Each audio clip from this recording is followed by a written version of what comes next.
The Giannis Antetokounmpo rumors have really heated up in the last week. Giannis Antetokounmpo is obviously a champion, MVP, multiple-time MVP. He has been in trade rumors for it seems like 2 years now. Whether the year before, it seemed like it feels like Giannis has threatened to leave Milwaukee for a couple years now. Every move the Bucks made, whether it was trading for Dame, it was to try to keep Giannis long term. We're reaching this point now where it seems like a boiling point, where this does feel like this is the last season for Giannis Antetokounmpo as a Milwaukee Buck. Here's the thing, and with Giannis, as we know, he just suffered a calf strain. He's going to be out for 2 months. I think 2 months, right? 4 to 8 weeks, I'm pretty sure. Um, but here's the thing with Giannis. For the way he plays, I believe he's 30 years old. For the way he plays, signing up for Giannis Antetokounmpo, especially after this recent injury here, I think a lot of teams are still going to do it anyway. They're obviously still going to be interested. He's Giannis. He's an incredible player. It would just scare me. It would scare me for a team like the Knicks. Now, everyone knows I'm a Brooklyn Nets fan. I try to be as fair as I can. Maybe I'm a little too snarky and too cynical with them. Just jokes. I have been very honest about my opinions on this New York Knicks situation. I thought the Mikal Bridges trade was very stupid. Don't think many good front offices would have made that trade. I've been consistent with it. I'll admit if I'm wrong. I have said that if they make the NBA Finals, the deal is worth it for them. I don't think that's asking much when you're deciding to give up your whole future and you're trying to win a championship. I just thought it was a move that a lot of smart GMs would not have made for reasons like this. Giannis Antetokounmpo, we knew could be unhappy and ask out in a year. And the New York Knicks had the perfect situation with depth, trade pieces, and future assets to make a deal for Giannis and still have depth on the team with Brunson. That was there. Because they traded for Mikal Bridges, that went away. Because when they traded Randall for Towns, they gave up DiVincenzo. Why did they give up DiVincenzo? Because they threw away their entire future for Mikal Bridges. They could have replaced DiVincenzo, added another salary, and added another first-round pick, and I'm pretty sure Minnesota would have still took that deal. Maybe you needed to add a third pick, and you put a heavy protection on it. But DiVincenzo, I don't think, had to be in that deal. And I think the only reason why he was because of this Bridges deal. Because then they had nothing else of draft capital to trade for a Towns deal. So you're in a situation where you're all in on this team. So the only way Giannis goes to the Knicks is if Milwaukee just takes a lesser offer, which is possible. It's possible. If Giannis just wants to go to the New York Knicks, Sham said the other day that's not the case, but let's just say that's not true. Let's just say Giannis will only go to the Knicks, which, by the way, happened this offseason. He requested a trade, and he said, I know they haven't really fully said it, but Brian Windhorst said the other day, he requested a trade, and he said, trade me to the Knicks. The Bucks called the Knicks. The offer's not good enough because the Knicks don't really have much to trade. That makes any sense for Milwaukee. I said this when the Bridges trade was made. I was like, not only is he not worth this package, this prevents them from trading for a superstar and getting better. So even if the Knicks trade for Giannis, you're admitting that the Mikal Bridges trade was a failure because you made a deal that sacrificed your entire future that you don't think made you good enough. When you could have just waited a year and traded Giannis easily. If Mikal Bridges was not a Knick, if the Knicks did not make that trade, Giannis would be a Knick right now because they would have the assets to make the deal happen. Now they don't. You could do pick swaps. You can put Towns in the deal. You could put OG Anunoby. You could put Brit. The Bucks are rebuilding. They have no interest for veteran test. So the only way that really would be happening, I think, is if they did some, multiple team deal where they're somehow getting their picks back, because that's what I think what the Bucks truly want. Their picks are in Atlanta and New Orleans.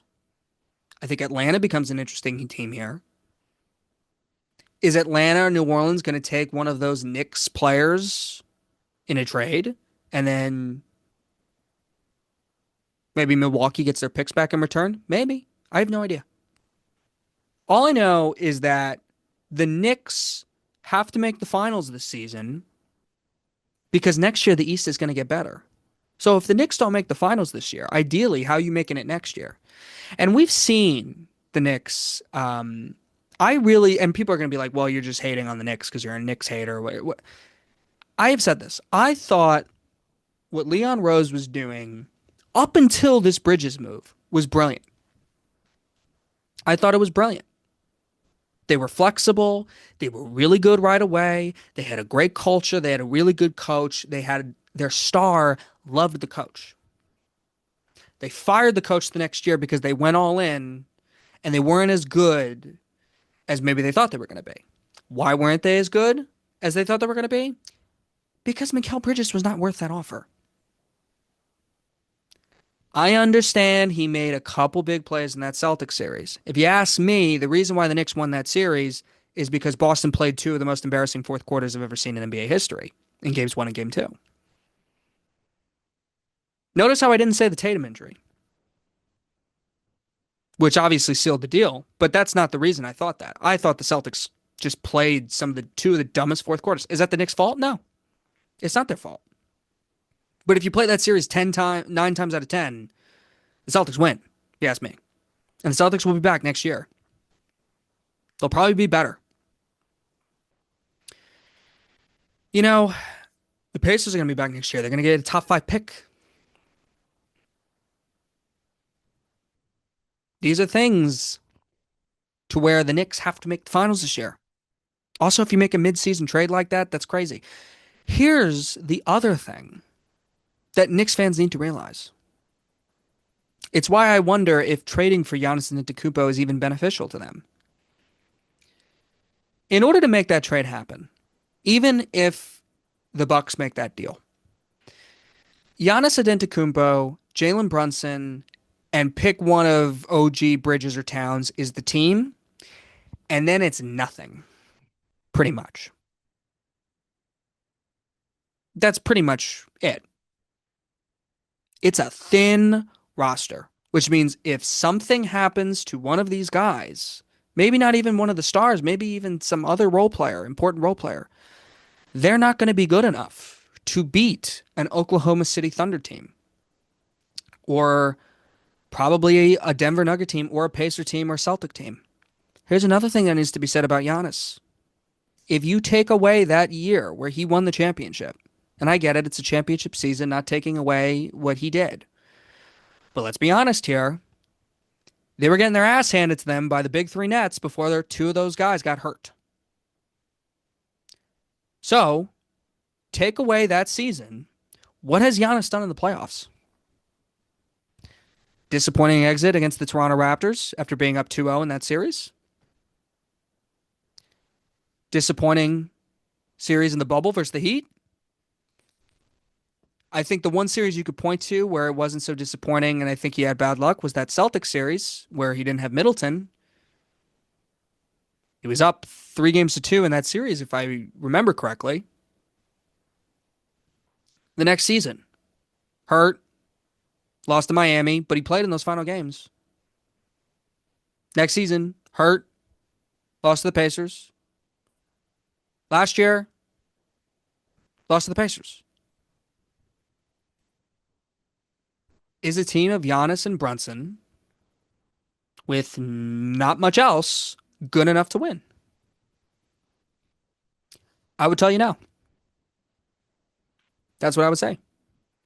So you could say I'm crazy. You could say, listen, there's ways for the Knicks to maybe find depth. I don't even think the Knicks are as deep now necessarily. So I guess you can argue like, well, they're not as even super deep now, but they have more bodies, and it might be more beneficial just to keep what you have. I know Knicks fans hate Karl Anthony Towns right now, which I knew was going to happen. Here's what I would say to Knicks fans there. Julius Randle was a player that drove you nuts. And Randle's playing well in Minnesota. Gave up pot. We know the whole deal. Julius Randle was not a player that many teams are going to be frothing at the mouth to get. So when you trade him, what do you really think you're getting back? Dante DiVincenzo's a role player. What do you think you're really getting back? The Timberwolves tried to trade Cat for a while. Again, not many people wanted him. So you get what you get. And Towns is putting up offensive numbers. Towns has been in the conference finals, like consistently, 2 years in a row. So, you know, you got to understand that, like, you get what you get with Cat. Like, he's going to have stupid fouls. He's going to have games where he doesn't look aggressive. Like, we get it. And it's infuriating because he's incredibly talented. Towns is not the reason why the Knicks are underwhelming. Maybe part of it, a little bit. He is the second best player on this team. The Knicks didn't trade their whole future for Karl Anthony Towns. They traded their whole future for Mikal Bridges. Mikal Bridges is the reason why the Knicks can't improve the team. It's not talked about enough. And I think the reason why is because a lot of fans look more at players since the Knicks didn't give up any players in the Bridges deal. I think they gave up Bogdanovich, I think, right? And maybe it's another guy I'm forgetting, but they didn't really give up anything. So player wise, pick wise, they gave up a crap ton, but player wise, they didn't really get rid of anybody. So I think Knicks fans see that and they're like, oh, we can't rip Bridges. We didn't give up any players for him. No, you gave up your whole goddamn future. Your whole future is gone for a role player. A guy who's playing much better this season. I acknowledge that. But is he like really making like this massive difference right now? Is he the reason why you're winning games? Or is he just kind of piggybacking a bit and making and some impact? I'm not saying he's, but Mikal Bridges is not the reason you're going to make a championship run. You're going to make it because of Jalen Brunson and Karl Anthony Towns. Those two. Listen, if the Knicks win a championship, I'm the one who looks stupid and is wrong and stuff. But to me, OG Anunoby is incredibly impactful. Listen, I've gone through this many times. We're just going to have to see.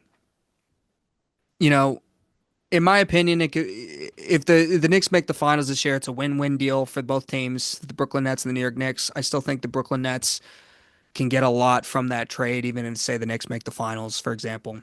Because with the way their salaries are constructed, the fact that they're not flexible in the future, they're in a situation where things can get really bad really quickly if they do not make the finals this season.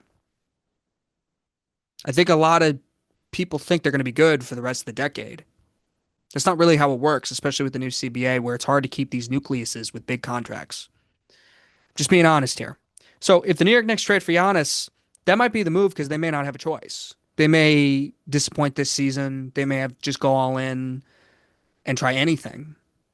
But if you bring Giannis to the Knicks in a couple years, will they win a championship with Brunson, Giannis, and kind of that's it? Maybe. Maybe.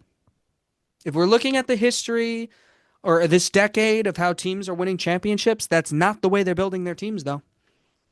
I will say that. But the Knicks would get their star. Now, I thought they could have had their star a year and a half, if they didn't make that deal and be in a much better position, but they still may get that star. Because I look at the other teams around the league that make sense for Giannis. I look at the Spurs. You can mention the Rockets. You can mention Atlanta. There's teams out there that make sense. Miami. To me, San Antonio makes the most sense. I've heard Cleveland thrown around there if they want to depart with Mobley. But to me, Giannis probably wants the Knicks to be his future home. He wants New York. I think Brooklyn would be in that conversation if they were much better, but Brooklyn is tanking right now, and they need to, in my opinion, it's best for the franchise to not do that. So we'll see. But if you had to ask me still, I think the Knicks possibility is possible. I just don't know if it's the right move. I don't. And I'm just being completely honest with you. And if you think I'm wrong, that's cool. But if you just look at this decade, how teams are winning championships, it's the Indiana Pacers, it's the depth. And a lot of Knicks fans have said this too, not just me. It's the depth of the Indiana Pacers and the Oklahoma City Thunder and the Boston Celtics, right? And the Golden State Warriors a few years ago, and we were just seeing a lot more depth, right? And even that Bucks team, right? That was a deep team. They had Bobby Portis and Pat Connaughton and Brooke Lopez. Like they were a team, and it's easy to make a team in 2K and kind of fill in the cracks. It's not easy to do that in real life. So we'll see.